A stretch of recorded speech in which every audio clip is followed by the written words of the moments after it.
Violence is one of the most fun things to watch. Quentin Tarantino.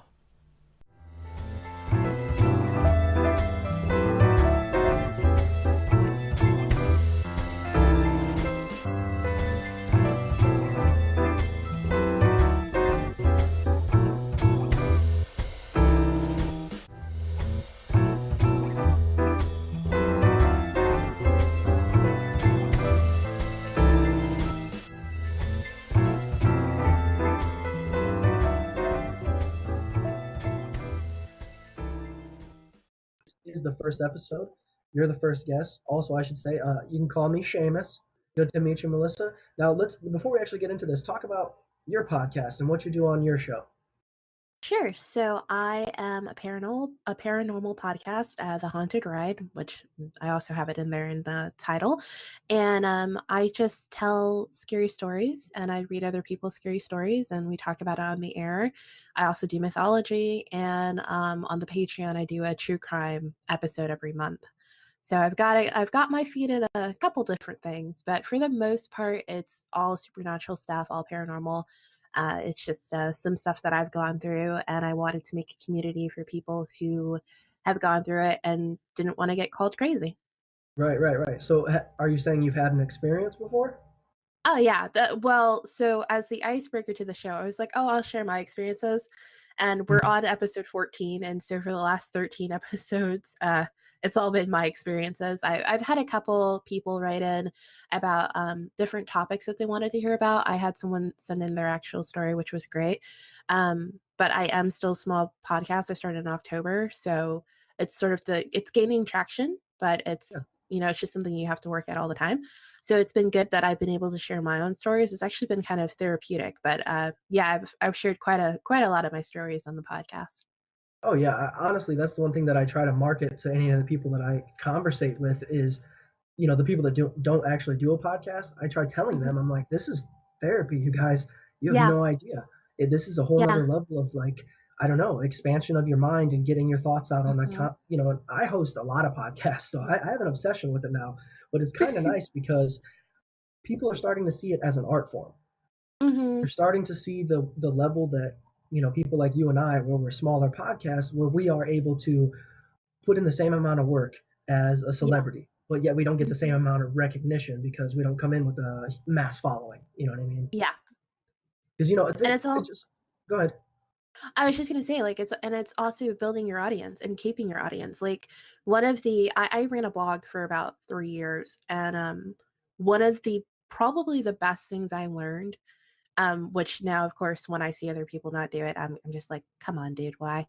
Is like, Mm, you've got to treat your audience like gold. Like at the end of the yeah, day, like you're a human being, and so are all of they. So, like, you don't want to come on someone's page and like see them being disrespectful or see them being like completely negative or like stuff like that. Like, you've got to have like. If you want it to be a welcoming space for other people, you have to be welcoming in your own space. Like you're going to put in the same amount of effort and respect and work that you put into it is the same thing that people are going to admire from you. So right. I think one of the best things, and also something that's really rewarding for me right now as the podcast is beginning to grow, is that people are being able to see that. And I've also noticed as I've done the episodes, I've gotten less and less nervous.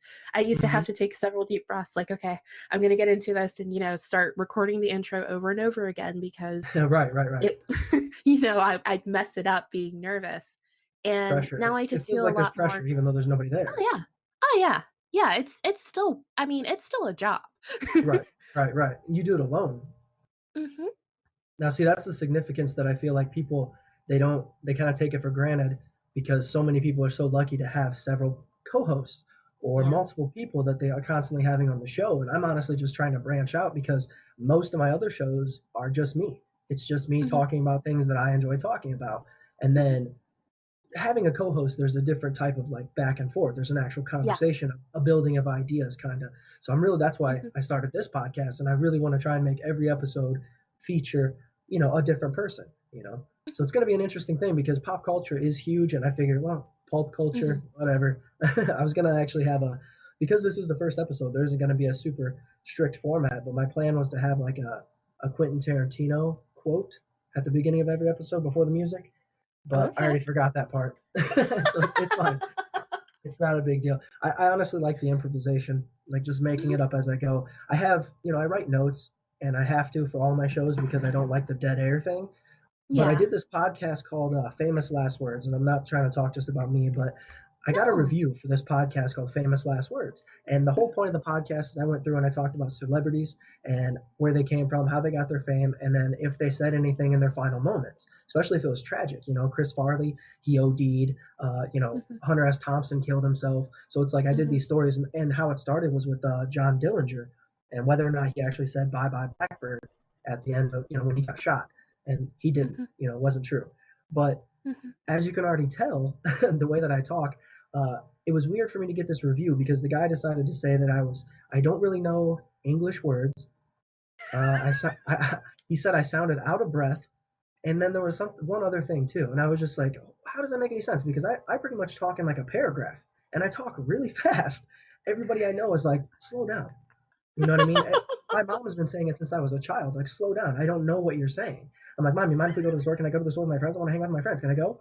And it's like she doesn't understand what I'm saying. Even now, I catch myself talking really fast. So when have I? How could you sound out of breath? Unless I was like, after I started, my spiel or whatever. And that's not the case. You're listening to me right now. Have I Yeah. sounded like I ran out of breath? And I've talked a lot. It's insane. Yeah, you like first off, I can't hear you breathing.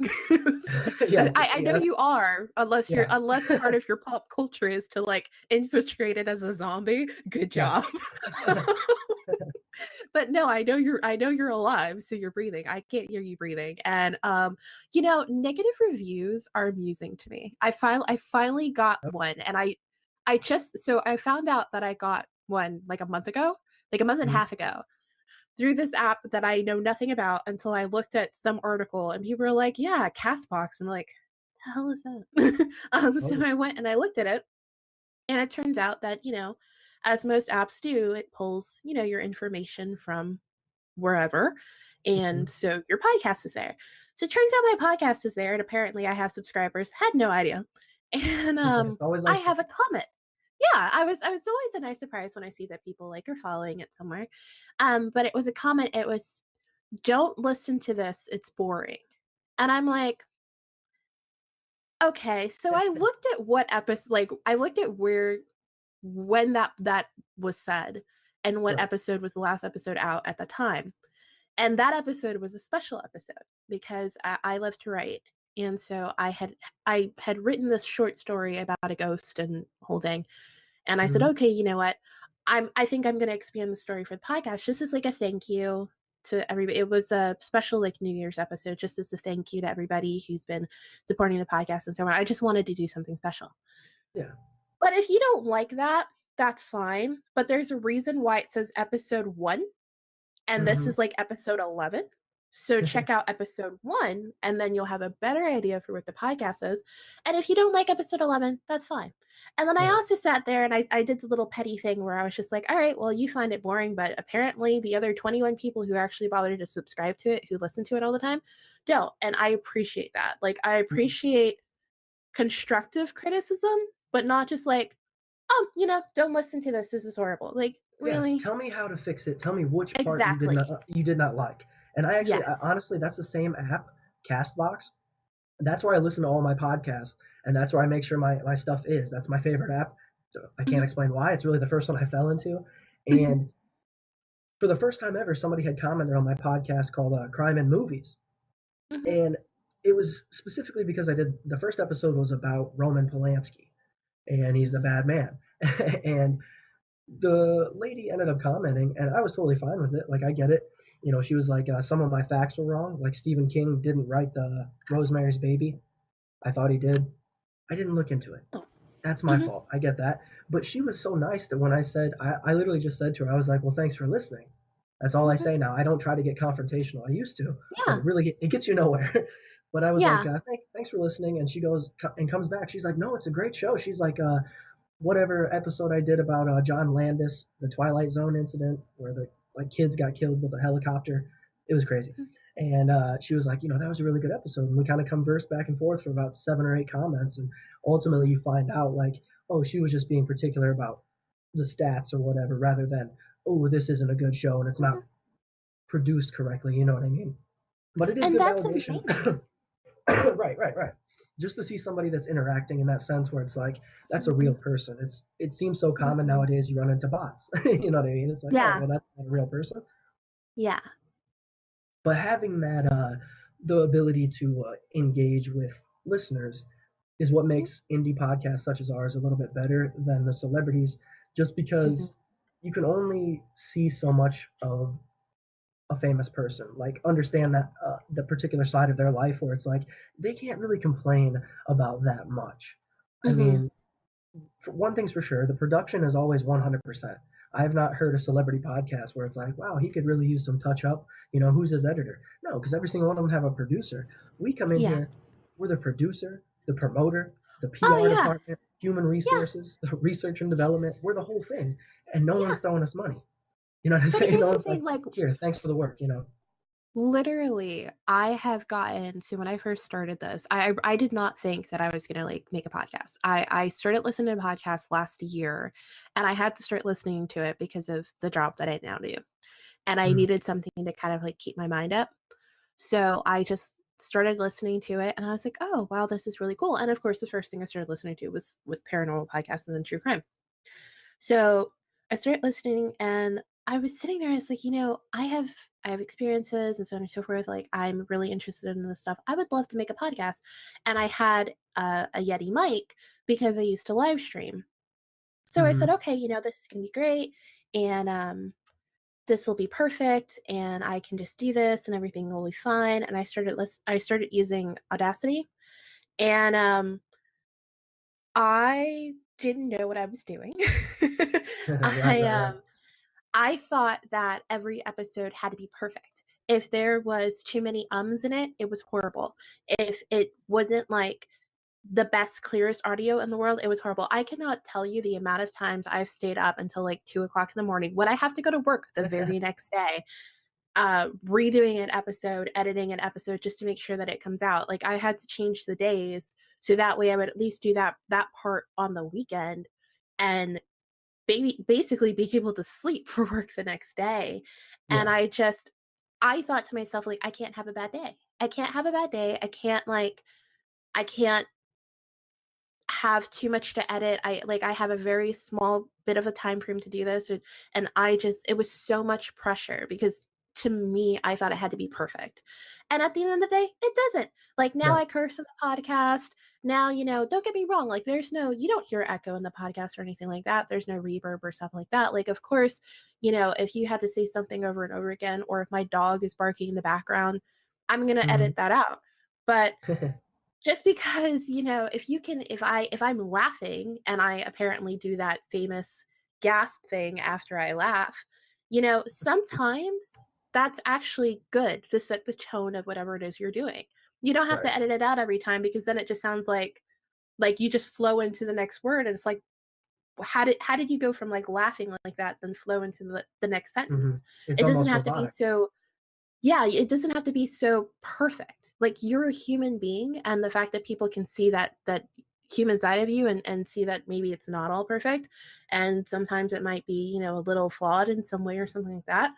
That's that's what makes it good. That's right. And I always have that argument as well when it comes to just podcasting, the whole concept of authenticity. You know, Hmm. people want to know other people's perspective. The Hmm. person that is obsessively listening to podcasts are people that are just as interested in doing a podcast. You know what I mean? In most Hmm. cases. But I have to ask, what would you say was your first introduction into podcasts? Like, what was the first podcast you listened to? Oh, okay, so I don't remember the first one because I have this thing where as someone who like highly believes in ghosts and spirits and all that,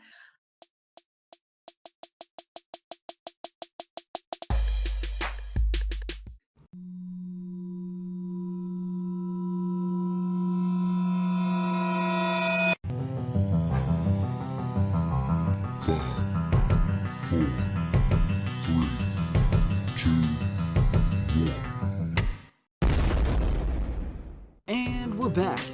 And I am Seamus. And I'm Red. Together we bring you the 727 podcast. This podcast is dedicated to making you laugh at the world of conspiracies. Some episodes we look at